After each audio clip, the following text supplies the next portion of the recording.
মোবাইলৰ সহায়ত কেনেকৈ ABC ID বনাব পাৰিব এই ভিডিঅ'ত আলোচনা কৰিম। ভিডিঅ'টো চাই থাকিব। ফাৰ্ষ্ট আপোনাৰ আধাৰ কাৰ্ড লাগিব। তাৰপিছত মোবাইলত গুগল অপেন কৰিব, সাৰ্চ কৰিব ABC ID। ফাৰ্ষ্ট ওয়েবসাইটত ভিজিট কৰিব www.abc.gov.in, ইয়াতে ক্লিক কৰিব। ক্লিক কৰিলে এনেকুৱা ইণ্টাৰফেচ আহিব। মোবাইলত অপেন কৰিলে এনেকুৱা ইণ্টাৰফেচ আহিব। ওপৰত ইয়াতে লগইন লিখা আছে, লগইনত ক্লিক কৰিব। তাৰপিছত ষ্টুডেণ্টত ক্লিক কৰিব। ক্লিক কৰিলে এনেকুৱা ইণ্টাৰফেচ আহিব। ফাৰ্ষ্ট আপুনি সাইন আপত ক্লিক কৰিব লাগিব।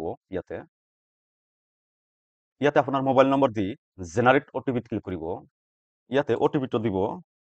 ইয়াতে ক্লিক কৰি আধাৰ কাৰ্ডটো সিলেক্ট কৰি দিব। তাৰপিছত ইয়াতে আপোনাৰ আধাৰ নম্বৰটো দিব। ইয়াতে আপোনাৰ নাম দিব।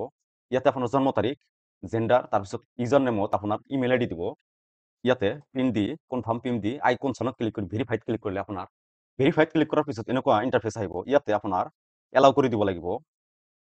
তাৰপিছত এনেকুৱা ইণ্টাৰফেচ আহিব। ইয়াতে সিলেক্ট আইডিত ক্লিক কৰি আধাৰ কাৰ্ড সিলেক্ট কৰি দিব।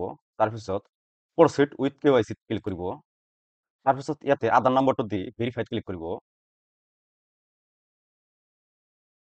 ভেৰিফাইড ক্লিক কৰাৰ পিছত আধাৰ নম্বৰত এটা OTP যাব। OTPটো ইয়াত দিব।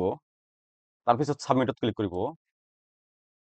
ইয়াতে সিলেক্ট আইডেন্টি টাইপত আগতে আধাৰ কাৰ্ড সিলেক্ট কৰি দিছো। ইয়াতে নালাগে, ইয়াতে আপুনি ক্লিক কৰি নানত ক্লিক কৰি দিব।